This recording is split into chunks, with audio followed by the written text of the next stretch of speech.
Alors ce soir, on fait le point sur ce virus de retour en République démocratique du Congo, le virus Ebola. L'Organisation mondiale de la santé est préoccupée par l'ampleur et la rapidité de la propagation de ce virus. Elle a déclenché une alerte sanitaire internationale et multiplie des rencontres d'urgence. Dernier bilan provisoire qui pourrait d'ailleurs s'alourdir, plus de 130 morts et au moins 500 personnes contaminées. Jean-Jacques Muyembe, bonsoir. Bonsoir, monsieur. Alors, vous êtes virologue mondialement connu pour avoir co-découvert ce virus Ebola en 1976 et vous dirigez actuellement l'Institut national de recherche biomédicale à Kinshasa. Visiblement, le drame vient du fait qu'on a réalisé trop tard qu'il y a une variante rare en circulation. De quelle variante s'agit-il? Il s'agit de la variante Bundibugyo qui a été découverte pour la première fois en Ouganda en 2007 et qui a provoqué la première épidémie en RDC à Isiro en 2012. Donc ça, c'est la deuxième épidémie que ce virus provoque en RDC. Oui, mais pourquoi n'a-t-on pas réalisé qu'il y avait une nouvelle variante de ce virus Ebola en circulation, puisque ça n'a rien à voir avec ce que vous avez découvert en 1976?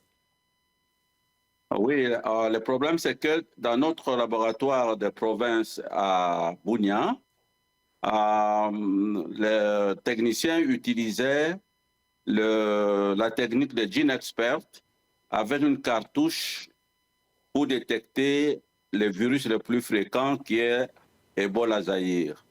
Et donc, cette cartouche ne pouvait pas détecter une nouvelle variante telle que Bundibugyo.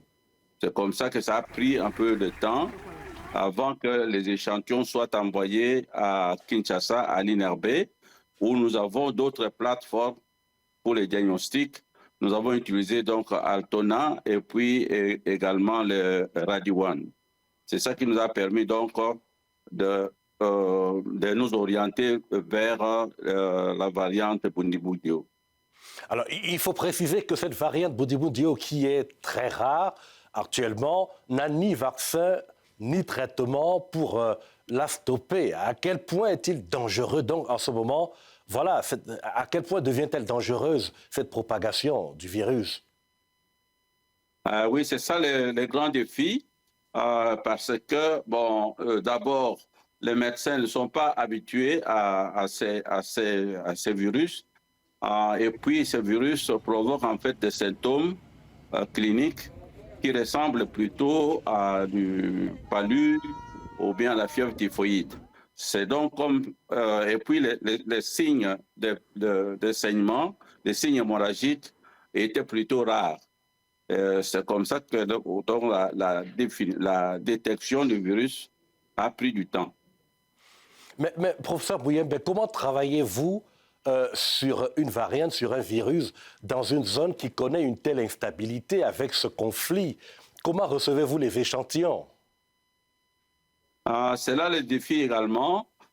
Donc, les prestataires qui sont sur le terrain, ils ont donc ce courage. Hein, et les malades qui arrivent à l'hôpital également, ils doivent parcourir des distances. Et donc, pour nous, c'est le plus grand défi, l'insécurité dans cette région. Mais nous avons déjà connu aussi une épidémie en 2018-2020, justement au nord Kivu, sud Kivu et en Ituri. Ce sont les trois régions qui sont vraiment qui connaissent les guerres presque depuis maintenant 20 ans. Est-ce que les coupes dans l'aide internationale, parce qu'en ce moment, l'OMS juge le risque épidémique élevé, mais faible au niveau mondial, est-ce que cela contribuera à limiter les ressources qui vous seront attribuées pour poursuivre la recherche? Oui, les ressources sont déjà très limitées depuis que l'USAID a été donc retiré. Alors maintenant, nous comptons beaucoup sur l'OMS, mais l'OMS aussi a des ressources donc limitées. Et nous pensons que les autres partenaires techniques et financiers, comme la Banque mondiale, le Fonds mondial, l'UNICEF vont vraiment, et MSF vont vraiment contribuer à mettre sur place donc le soutien nécessaire pour que nos partenaires, pour que nos techniciens puissent donc travailler en toute sécurité, n'est-ce pas, dans cette région. Oui, ben, Jean-Jacques Muyembe, pendant qu'on y est, on parle de plus de 500 personnes contaminées, plus de 130 morts, dans des conditions difficiles, avec un conflit. Comment envisagez-vous l'avenir?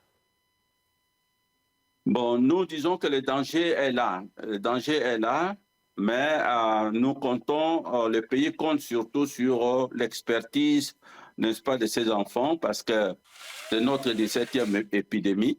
Et donc, nous avons donc l'expérience et l'expertise pour pouvoir travailler, même dans ces conditions, n'est-ce pas, très difficiles. Mais rapidement, oui. Professeur Muyembe, en une phrase, combien de temps ça prendrait pour qu'on puisse en arriver à un traitement ou à un vaccin plus tard? Combien de temps? Non, dans les traitements, bon, je crois qu'à un moment donné, nous allons essayer un peu tous les traitements qui existent actuellement dans l'espoir de trouver donc une protection croisée, soit avec un vaccin qui existe déjà, soit avec un monoclonal qui existe déjà, pour chercher si on peut avoir donc une protection croisée.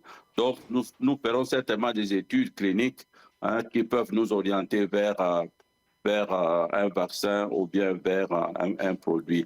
Mais de toute façon, nos épidémies antérieures, nous les avons toujours combattues avec des mesures de santé publique simples qui consistent donc dans l'isolement des malades et à rompre donc la chaîne de transmission. Donc, détecter les malades, l'isoler et puis créer donc un climat de sécurité autour de... On verra dans les prochains jours. Jean-Jacques Muyembe, c'est tout le temps qui nous est imparti. Bonne soirée à Kinshasa.